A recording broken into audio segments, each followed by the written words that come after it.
मंत्रालयातून एक महत्त्वाची अपडेट समोर येते।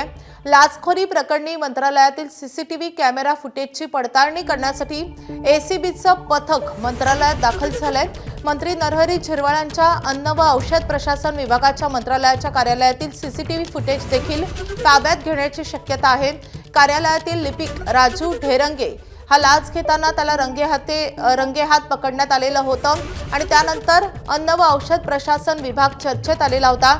झिरवाळांचे खासगी सचिव रामदास गाडे यांचं तक्रारदारानं नाव घेतल्यानंतर रामदास गाडे यांची प्रतिनियुक्ती रद्द करून मूळ स्थापनेमध्ये त्यांना पाठवण्यात आले होतं। त्यांच्यावरही मोठी कारवाई झालेली होती आणि त्यानंतर एसीबीचं पथक पुन्हा एकदा मंत्रालयात दाखल झालेलं आहे।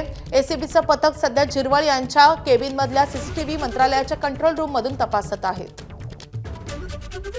आपले प्रतिनिधी सूरज सावंत आपल्या सोबत आहेत। सूरज, नक्कीच आपण पाहतोय की मंत्रालयातील अन्न व प्रशासन विभागात एसीबीने कारवाई केली होती आणि हरिराम घांची जे तक्रारदार आहेत यांना घेऊन आता एसीबीचं पथक हे मंत्रालयात दाखल झाल्याचं आपल्याला पाहायला मिळत आहे। मंत्रालयातील जे सीसीटीव्ही फुटेज आहेत किंवा त्या अन्न व प्रशासन कार्यालयातील काही पुरावे आहेत हे आता संघटित केले जात आहेत। त्यामुळे एकूणच या प्रकरणाला कुठेतरी गती ही मिळताना पाहायला मिळत आहे। या संपूर्ण प्रकरणात राजू ढेरिंगे जे क्लर्क होते त्या ह्याच्या कार्यालयातील त्यांना एसीबीने 35,000ची लाच घेताना अटक केली होती आणि यामध्ये रामदास गाडे जे अन्न व प्रशासन विभाग मंत्री नरहरी झिरवाळ यांचे ओएसडी म्हणून ओळखले जातात त्यांचं नाव देखील समोर येत आहेत। आता अनेक मेडिकल्स आहेत, मेडिकल चालक आहेत ते देखील तक्रार करताना आपल्याला पाहायला मिळतात। 2 दिवसापूर्वी जे स्टिंग ऑपरेशन बाहेर आलं होतं त्यामध्ये देखील या संपूर्ण प्रकरणाचा पर्दाफाश झालेला होता। मात्र एसीबी कडनं आता हरिराम घांची यांच्या तक्रारीनंतर मंत्रालयातील जे कंट्रोल रूम आहे तिथले जे सीसीटीव्ही फुटेज आहेत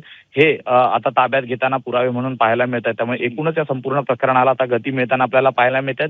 सकाळपासूनच एसीबीचं पथक हे मंत्रालयात दाखल झालं होतं आणि एक एक पुरावे या संपूर्ण प्रकरणाशी संबंधित हे जमा करताना आपल्याला पाहायला मिळतात। नक्कीच आता या सीसीटीव्हीच्या आधारे आणखी कोणी अधिकारी या सगळ्या प्रकरणात अडकणार का हे पाहणं तितकंच महत्त्वाचं असणार आहे। सूरज, धन्यवाद या सगळ्या सविस्तर माहितीसाठी। तर मंत्रालयातील झिरवाळ्यांच्या केबिनमधील सीसीटीव्हीची तपासणी आता एसीबीच्या या पथकाद्वारे केली जाणार आहे। झिरवाळ्यांच्या कार्यालयातील लाचखोरी प्रकरणी आता पुन्हा एकदा एसीबीचं पथक मंत्रालयाच्या कंट्रोल रूममध्ये दाखल झालेलं आहे। एसीबीनं आता आक्रमक पवित्रा घेतलेला आहे। ज्या प्रकारे झिरवाळ्यांच्या दालनामध्ये लाच घेताना त्यांच्या कर्मचाऱ्याला अटक झालेली होती, पकडण्यात आलेलं होतं, त्यानंतर आता एसीबी आक्रमक मोडमध्ये पाहायला मिळते। पुन्हा एकदा एसीबीचे पथक हे मंत्रालयात दाखल झालेलं आहे आणि त्यानंतर आता हे सीसीटीव्ही तपासले जाणार आहेत।